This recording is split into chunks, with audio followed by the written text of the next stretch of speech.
Nancy Gesimondo. I'm a New York City-based artist, interior designer, and curator. I went to school for fine art, but I chickened out after I graduated college.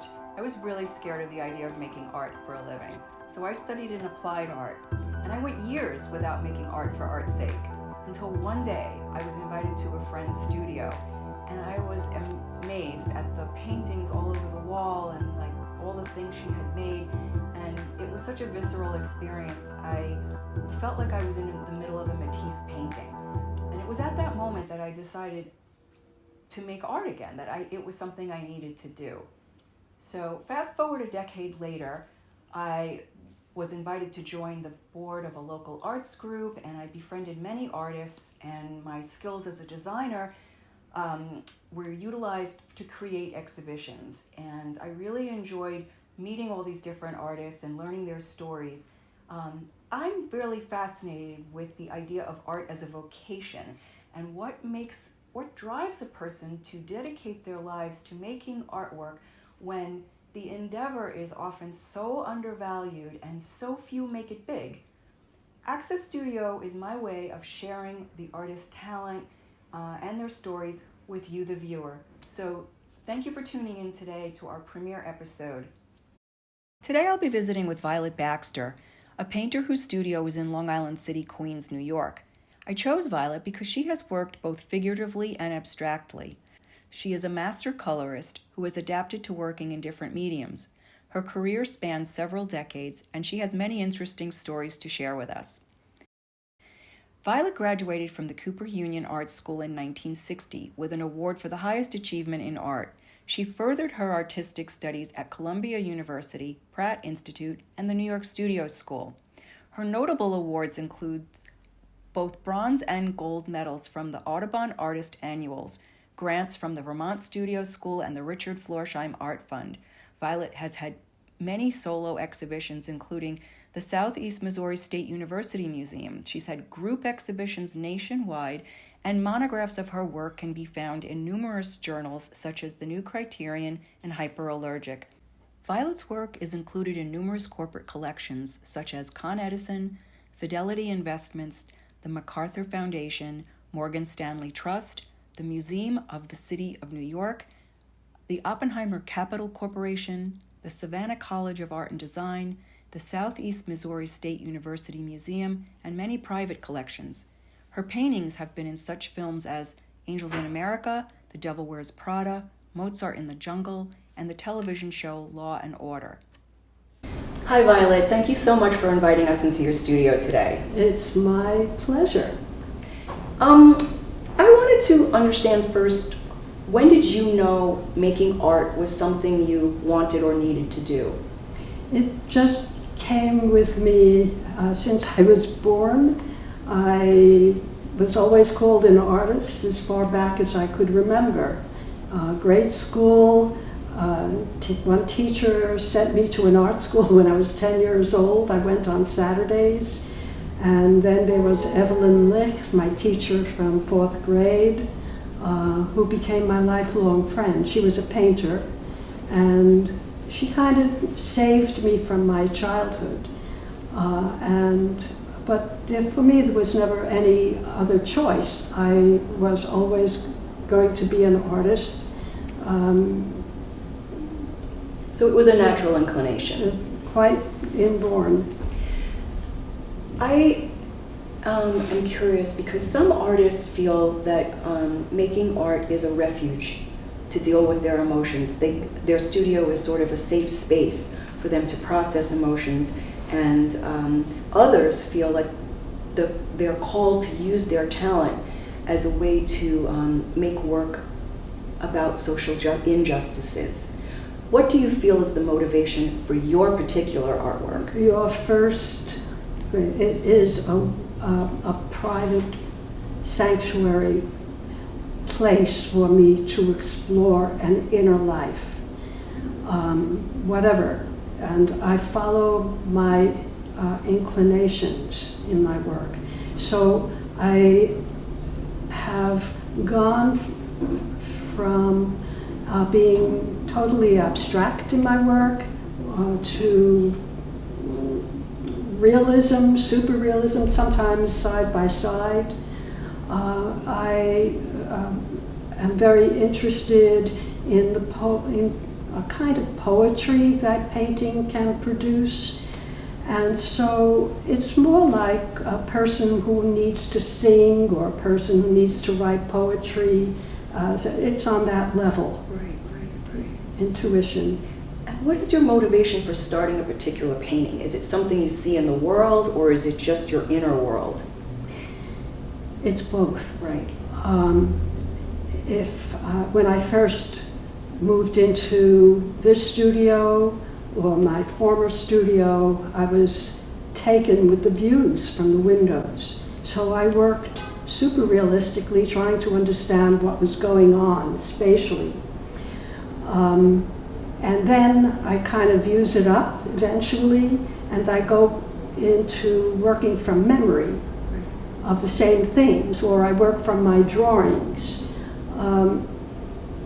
And most recently, I'm working totally with something I've done since childhood, line drawings that are a stream of consciousness kind of thing, which is sort of a dreamy thing, but now I've been working with solidifying the line drawings into, I'll show some of them to you. I'd love that. But that will be the latest things I'm doing that will appear quite different from how I've worked, but it's actually connected. So do you think, with all of that said, do you think that someone who's not familiar with your work would be able to identify your work if they saw, from A to Z, like the history of your styles and paintings and drawings? I'm not sure, but at exhibitions where I've been in, especially in group shows, people have come to me to say, I recognize your work. And that has happened often enough to feel that there's something about the way I work that's recognizable. What do you think that is?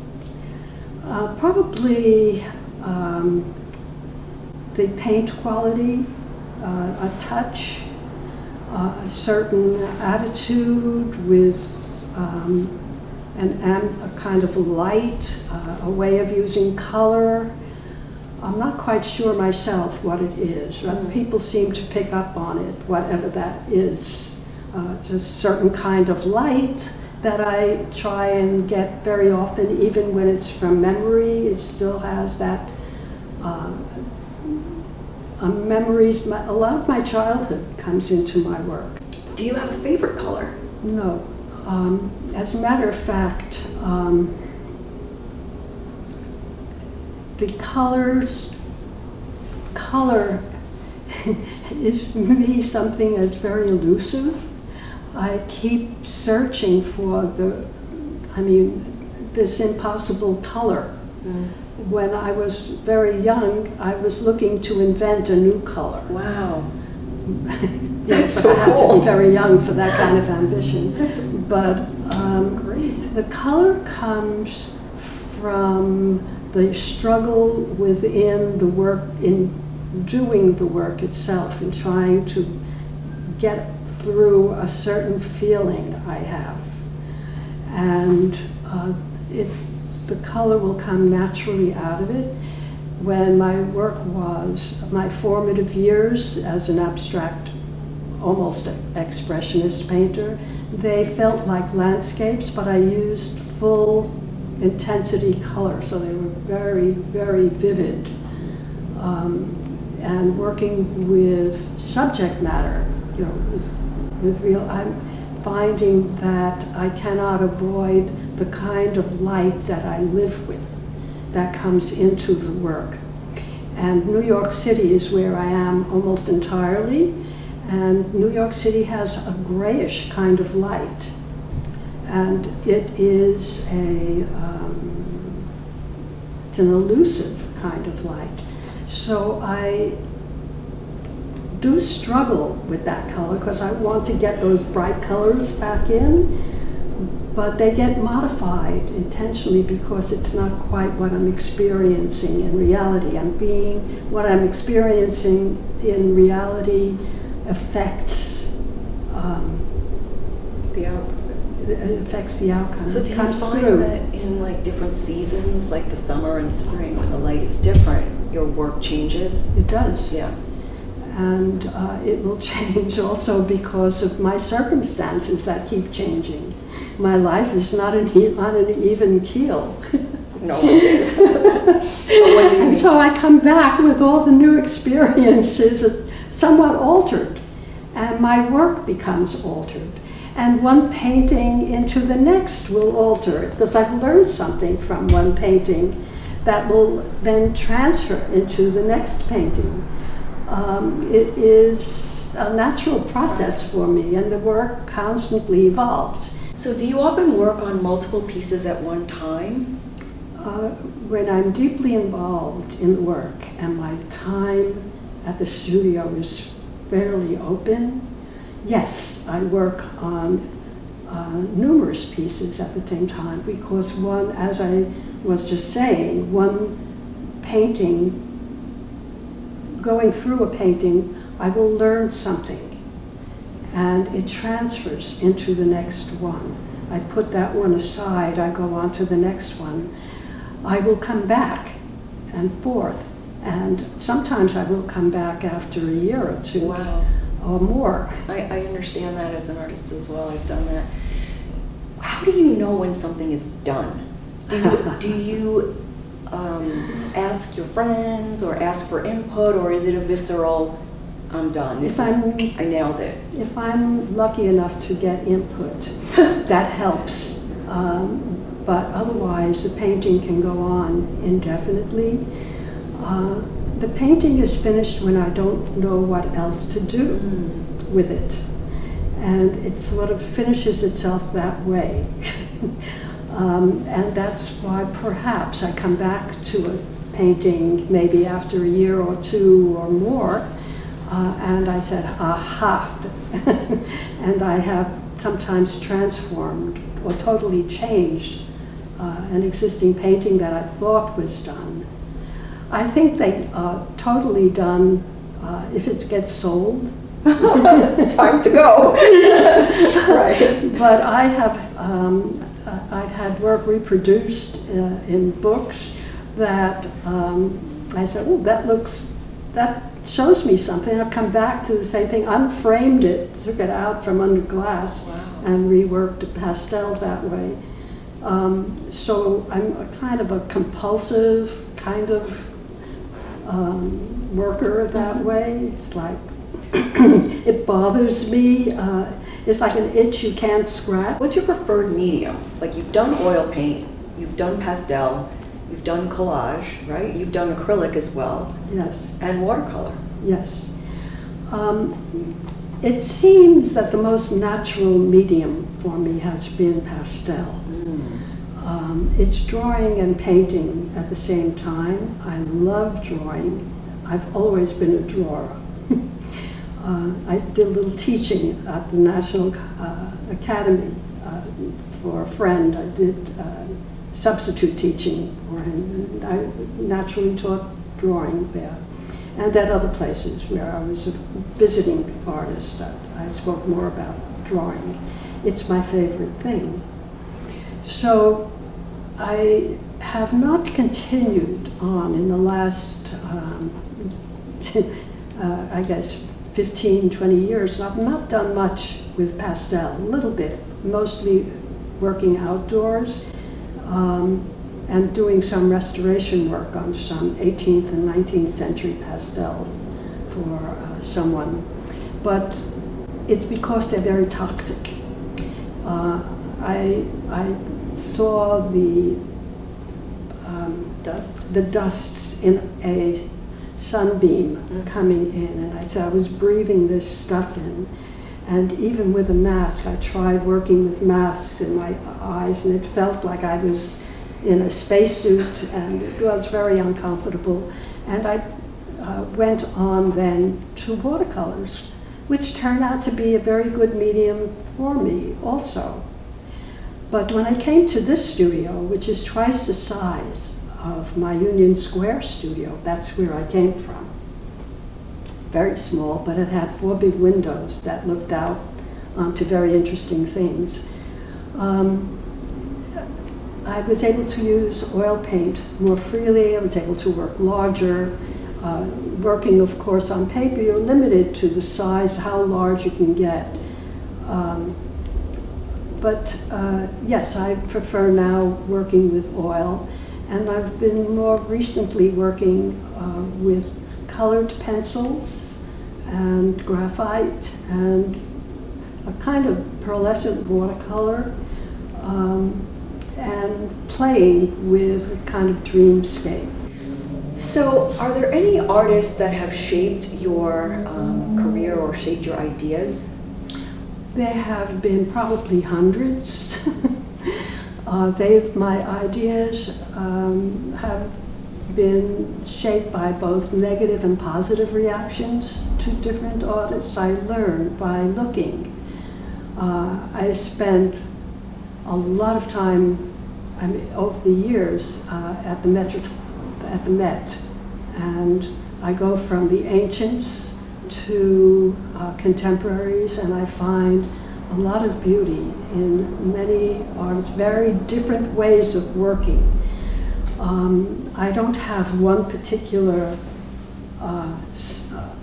kind of artist. I used to look at Rembrandt very closely because of his beautiful line and the way he used paint that flowed on. It was very magical. And Titian, going on from there, I love the drawings of Van Gogh, and I go on to Vuillard and Bonnard. They're very particular favorites, and that I really look at very closely. There is a contemporary who I very much like, is Wayne Thiebaud. And I find his work to be quite very beautiful. And I'm still at my age, still learning, and still waiting to grow up and get a handle on things. And I know you go to galleries, because you live in Manhattan, and you cross town and you go into the Chelsea galleries. My basic galleries, the ones that I really go for, are not necessarily the biggest galleries with the most famous artists. I tend towards 3 galleries in Chelsea. The Bowery, Prince Street, and Blue Mountain galleries they're co-ops. I was going to say. And they have some very strong artists there. So I'm always peeking in to see. And there are they have some very wonderful artists connected with those galleries. Sometimes I get invited to show there. That's how often I've gone. But they seem to know my work, and so I get invited. That's great. I've made friends with many of the artists there too. So yes, but there are also some. I'm not denying that the major commercial galleries don't have my interest. They certainly do, and there's some marvelous things. And this new Pace Gallery in Chelsea is quite amazing. They have the wonderful Calder mobiles. And do you ever sketch when you go to the museum or like a gallery or? Not really, no. I used to sketch a lot outside in New York, but people tend to come over and look over my shoulder. And when I'm in a museum, I tend to look very closely, and I kind of absorb it. I kind of chew on it. I eat it in some way, and it kind of stays with me that way. If I try and copy a painting, I think I might have done that once or twice. It's a very important way that artists of the past have learned. Mm-hmm. They've learned by copying their masters, their teachers, or whoever was important. I haven't done that very much, but I do look very closely. Mm-hmm. And how can one purchase your work? Where do you show? Do you show regularly in a particular place? I show wherever I'm invited. Someone is asking me now about an interest in a solo show, which is actually a new gallery in Long Island City. And usually I exhibit when I'm invited. Sure. Hopefully we can follow up with you and get a peek into that for this episode. Okay. Once it's up, if the timing works out. If that works out, if I'm going to see the space and see where it is and all that, and we have to. And do you keep up with your collectors? Do you send them monthly For notices, years, or when you're having an open studio or something like that? As long as I have their contact information, yes, I will send invitations, certainly to openings. It used to be, before the internet, I would send season's greetings, and I would tell them where I have shown and the latest things that have been happening outside, related to the work. And of course I would send printed announcements out. Now everything I'm doing by email. But and how often do you have open studios where the public can twice come? a year. Great. And the next one is going to be, I think, off the top of my head, I think it's May 16th and 17th. Yeah, you're talking about the Long Island City Arts Open Festival here right. in Long Island and City. I've done that, and that is very much how I've met people who, like Jeffrey Leader, who gave me a solo show in his gallery. He saw my work at an open studio, and other people have bought my work. Maybe not quite at the time of the open studio, but would come back 6 months to a year later. Someone did that a few weeks ago, that saw my work a few years ago and asked if I'm still here. And so I have sold work that way. And people seem to find me somehow. I've not made the best efforts of getting my work out there, but I've been very lucky. Mm. Well, you're very talented. It's not just like it's hard work and dedication. It's hard to know, but I have gotten calls from major galleries, to ask me to put work in a summer show, for instance. I should have, if I had a higher price range, I'd probably be in the gallery, but my price range is not that high yet, if ever. Talk about that, because I don't know if our viewers really understand that, and even younger artists. What does that mean to have a lower price point? There used to be a lot of galleries around that invested in their artists, and they would probably build up the reputation, and the price range would become higher. But it was easier to do at one time before the galleries got priced out. I mean, there were some of the galleries I showed in were on 57th Street, which then became eventually Manhattan Real Estate it's a big deal, and a lot of galleries moved. A few of them are still around there, but it was much more difficult to show artists who didn't have this proven ability to get a certain price on their work. With major galleries, they do make a reputation, but other galleries want to make sure that you have a big following that pays, that will allow them to stay open and keep their doors open. So I mainly sell. I have sold through galleries, and that did raise my price somewhat, certain galleries that were on Madison Avenue. But I try to keep my prices kind of moderate, reasonable, so that I can afford to pay this rent, you know, which is going up also. Just, and so. Do you participate in like any online exhibitions or I juried haven't. shows? Do you submit to juried shows? I once did. I had in the past, and I've gotten into quite a number of Exhibitions. wonderful exhibitions. But I stopped, when I reached a certain age, I felt that I had to make room for younger artists. And I didn't feel that I could really, you know, I've been a juror, and I just, at a certain point, didn't want to really be judged, although there are exceptions, because I did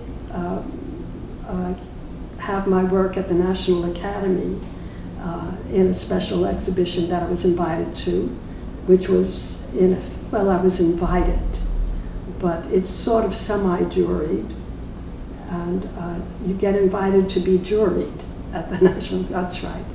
And that kind of thing, where the juror is prominent, like Ruth Fine, who I believe is the director of drawings at the National Academy in Washington. That was a juror for one of the shows. So depending on what the venue is, I might still, but I haven't entered any juried shows for some years, you know, maybe 5 or 6, but I would not want to discourage anyone from doing so. You know, I think it's a very important venue, and people are pushing me. They say you should still be, you know, sending your work into juried shows. But personally, I prefer when the juror is of some stature where it warrants the Yes. fee to enter a show. right, because that always comes with Yeah. paying to have someone judge you. Yeah. And I'd rather not, unless it's really a very Well, thank you. significant. Well, thank you so much for sharing that with us. I really appreciate you letting me in your studio and to see your work today and to hear about your career. And I hope to catch you at the new gallery you've mentioned, and we can share that with the audience as well. So thank you so much for having us in today. My pleasure.